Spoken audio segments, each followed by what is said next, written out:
Hello and welcome back to another Kwentong Atome. So ang topic ulit natin ngayon ay related sa cash loan.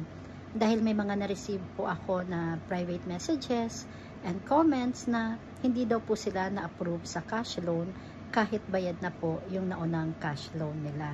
So yung isa tinanong ko po if mayroon ba siyang past due sa card, di ba kasi may card tayo. So yung Atomic card naman niya, may gamit siya, okay? So, ginamit niya yung Atomic card niya, pero hindi pa naman daw due date. Kumbaga, hindi pa siya past due.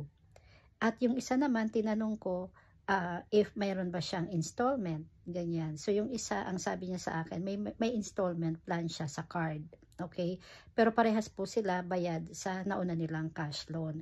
At nung nag-reapply sila, ay lumabas na rejected. So, trinay kong hanapan ng sagot dito sa FAQ, at ito po ang nakita ko. So, ayon sa nakalagay dyan, yung loan application daw natin may fail if meron tayong mga inaccurate information or may mali tayong information na nailagay o kaya naman may mga na-skip tayo na steps. So, after also nakalagay dyan na mayroon daw certain list of criteria para ma-approve yung ating loan application. Pero hindi po naka-specify kung ano yung mga list of criteria na yon. At ito naman nakasulat na pwede naman po tayo mag-resubmit after being rejected. Just make sure lang po na accurate yung mga information na ilalagay natin para walang maging problem sa ating loan application.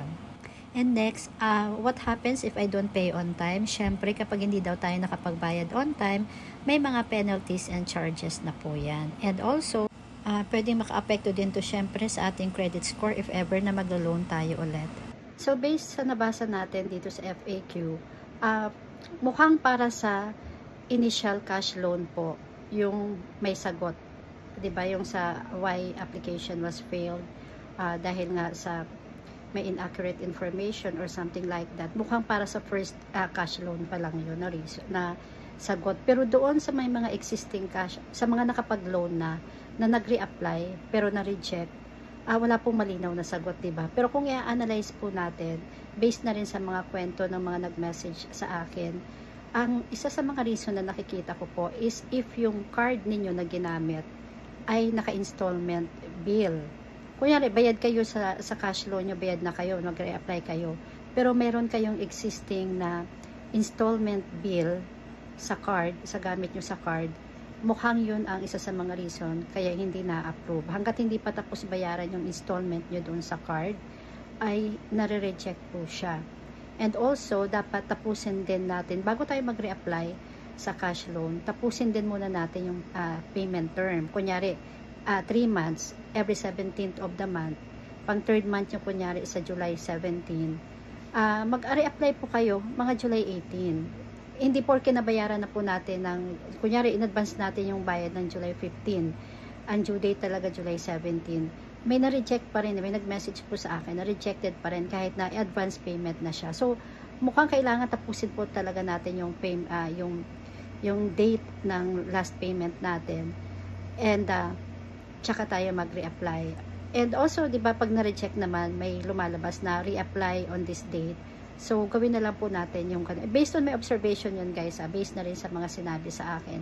So, isa sa mga naka-apekto, again, sa mga na-reject na second time na mag-loan, mukhang ang naka-apekto po ay dahil may existing gamit tayo sa card na ginawa nating installment at hindi pa tapos bayaran. So, yun ang nakikita ko sa ngayon, based na rin po sa mga messages nyo sa akin, na reason bakit nare-reject yung pag-apply natin. And yun nga po, pag hindi pa tapos yung payment term date nyo talaga, wag mo na kayo mag-reapply kahit nabayad na kayo, kasi nare-reject po based nga sa experience din naman. So anyway, nasa inyo po kung itatry nyo, pero yun po ang nakikita ko. So pinaka the best talaga, tapusin nyo muna yung payment date nyo tsaka kayo mag-reapply. So sa may mga installment sa card, kailangan tapos din muna yung bayaran, kasi yun po ang isa sa mga reason na nakita ko kung bakit nare-reject.